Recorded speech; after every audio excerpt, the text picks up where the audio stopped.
Imagine a theory of crime that explains men perfectly, but completely fails to explain women. Where are the women? And why were they ignored? What if I told you that criminology was built by men, for men, and women were treated as an afterthought? Imagine being punished not just for committing a crime, but for being a woman. For years, the justice system judged women as criminals, sinners, and failures at the same time. A man commits a crime and is called a criminal. A woman commits the same crime and is called crazy. Did you know that early criminologists believed women who committed crime were biologically defective? That dangerous idea shaped laws, prisons, and punishment until feminist criminology challenged it. What happens when a system designed by men decides what justice means for women? For decades, criminology studied crime but ignored half of the population. Feminist criminology rose to challenge that silence. Criminology forgot women, until feminist criminology forced the system to listen. Feminist criminology reveals the uncomfortable truth behind crime, gender, and power. Imagine being punished twice, once by the law and once by society for the same crime. That is the hidden story of women in the justice system. Crime is judged differently when a woman commits it. Feminist criminology explains why, and the truth will shock you. Today, we uncover how feminist criminology exposed this injustice and changed criminology forever. This video is strictly for educational purposes and does not promote crime or violence. Hello, Bloomies. Welcome to Criminology Unlocked, unveiling the science behind crime, security, and society. Feminist criminology is a school of criminological thought that studies crime, deviance, victimization, and the criminal justice system from a gender-centered perspective, focusing mainly on women's experiences. It emerged as a response to the male-dominated nature of criminology, which largely ignored women, both as offenders and as victims, or treated them as abnormal deviations from male norms. Feminist criminology argues that gender is a fundamental organizing principle of social life, and that crime, law, and punishment cannot be fully understood without considering patriarchy, power relations, and gender inequality. The background and origin of the Feminist School of Criminology. Before the emergence of feminist criminology, classical, positivist, and sociological theories of crime were largely androcentric, male-centered. Early criminologists like Cesare Lombroso portrayed female offenders as biologically inferior or morally defective.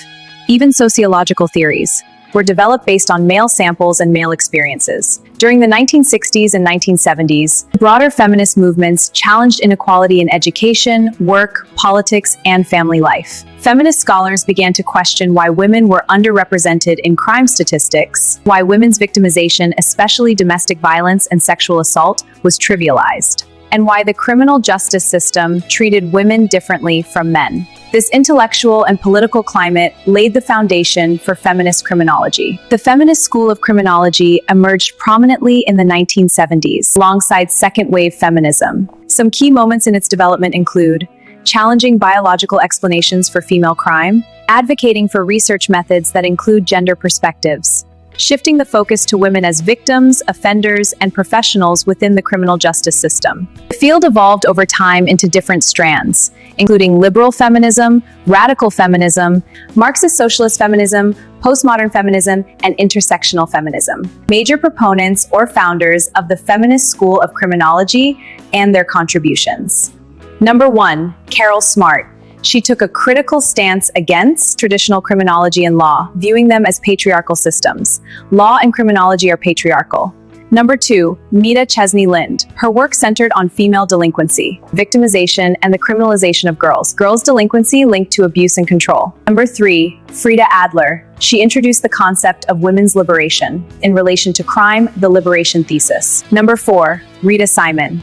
She explored how changes in women's social role have influenced crime patterns, role expansion, and crime. Number 5, Kathleen Daly. Her research focused on gender, the pathways to crime, and restorative justice. Number 6, Pat Carlin. She examined women's imprisonment and the social control exerted over women, arguing that they face punishment, not just for their crimes, but also for not adhering to gender norms. Women's imprisonment and social control. Number 7, Dori Klein. She critiqued traditional criminology for ignoring women and argued that women's crime must be understood within gendered power relations. Number 8, Frances Heidensohn.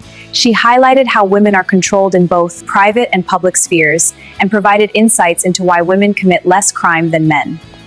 Principles of the Feminist School of Criminology. The Feminist School of Criminology is founded on several essential principles. Number 1, gender matters in crime. Gender is central in understanding crime. Victimization and justice requires a focus on gender. It's impossible to analyze these issues in a gender-neutral way. Number 2, patriarchy and power, crime and the criminal justice system function within patriarchal frameworks that favor men and marginalize women. Number 3, women experience crime differently. Number 4, criminal justice is not gender neutral. Number 5, intersection of gender with class, race, and age is crucial. Types of feminist criminology. There are 5 major types of feminist criminology. Number 1, liberal feminism. This feminism emphasizes gender equality and the need for equal treatment under the law. It suggests that discrimination in areas like education, employment, and legal systems contributes to women's crime and victimization. Liberal feminist criminology focuses on equal rights and opportunities, believes crime results from discrimination, and advocates legal and institutional reform. Number 2, radical feminism. Radical feminism highlights the role of patriarchy and male dominance. It views crimes such as rape, domestic violence, and prostitution as instruments of male control, with a strong focus on violence against women. Radical feminist criminology focuses on patriarchy and male dominance, emphasizes violence against women, and sees crime as a tool of male control. Number 3, Marxist socialist feminism. This perspective connects women's crime to capitalism, class inequality, and economic dependence. It argues that women face dual oppression from both class and gender. Crime is seen as a survival strategy under economic exploitation. Marxist socialist feminist criminology focus on capitalism and patriarchy. Women's crime linked to poverty, exploitation, class, and gender. Number 4, postmodern feminism. Postmodern feminism rejects a universal explanation of women's crime. It emphasizes the importance of languages, discourse, identity, and power, challenging fixed definitions of what constitutes woman and crime. Postmodern feminist criminology rejects universal explanations and focuses on identity, language, and power. It also challenges fixed definitions of crime. Number 5, intersectional feminism. This approach looks at how gender intersects with race, class, ethnicity, and sexuality, arguing that women's experiences with crime and justice vary widely. Kathleen Daly is a prominent figure in this field. Intersectional feminist criminology focuses on gender, race, class, and sexuality. Different women have different experiences, an influential approach. This video is strictly for educational purposes and does not promote crime or violence. Let's talk about feminist explanations of female criminality. Feminist criminologists contend that women's criminal behavior is often linked to the following. 1, poverty and economic marginalization. 2, unemployment. 3, childhood abuse, trauma, and victimization. 4, domestic violence and coercive relationships. 5, patriarchal family control. 6, limited legitimate opportunities. 7, survival strategies like theft, prostitution, or involvement in the drug trade. Feminist view on female delinquency. Girls are criminalized for 1, running away. 2, sexual behavior. 3, truancy. Many female delinquents are victims first. Juvenile justice systems reinforce gender norms. Feminist perspective on victimization. Feminist criminology highlights rape, domestic violence, sexual harassment, human trafficking, and female genital mutilation. It criticizes victim blaming, rape myths, police and court bias. Feminist critique of the criminal justice system. Feminist criminology criticizes the criminal justice system for Number 1, victim blaming in cases of rape and domestic violence. Number 2, leniency or harshness based on gender stereotypes. Number 3, ignoring women's pathways to crime. Number 4, over-criminalizing women who are poor, minority, or have faced abuse. Number 5, male dominance in policing, courts, and prisons. Number 6, poor treatment of female prisoners. Research methods used in Feminist School of Criminology. Number 1, qualitative research. Number 2, life histories. Number 3, interviews. Number 4, case studies. Number 5, reflexive and participatory methods, strengths or advantages or merits of the Feminist School of Criminology. Number 1, brought women into criminological theory and research. Number 2, highlighted gender bias in law and justice. Number 3, improved understanding of victimization.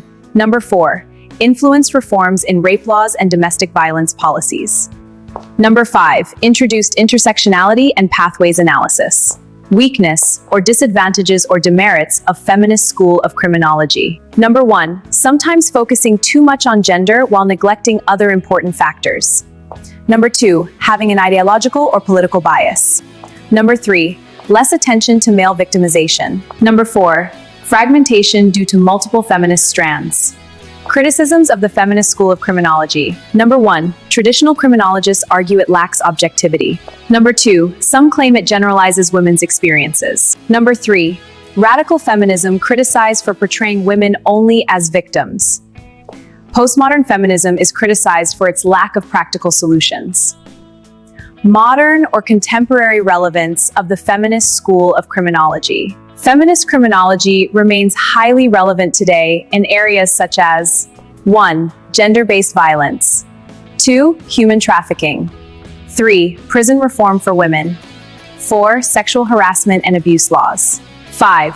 Feminicide studies. Sucks restorative justice and victim-centered approaches. In conclusion, the Feminist School of Criminology is a transformative perspective that challenges male-dominated explanations of crime. By emphasizing gender, power, patriarchy, and inequality, it provides a more inclusive and realistic understanding of crime and justice. Although not without criticism, feminist criminology has reshaped criminological theory, research, policy remains essential in addressing modern crime and victimization. The Feminist School of Criminology teaches us one powerful truth. Crime cannot be fully understood without understanding gender. It challenges old assumptions, exposes hidden injustices. If you found this video insightful, don't forget to like, share, and subscribe to Criminology Unlocked, where we break down complex criminology theories into simple and powerful knowledge. Stay curious, stay informed, and remember, understanding crime helps us build a safer society. This video is strictly for educational purposes and does not promote crime or violence. Thank you for watching Criminology Unlocked. Tell me what you learned about the feminist criminology in the comment section. Remember, knowledge is your greatest security, and understanding gender is very important. See you soon.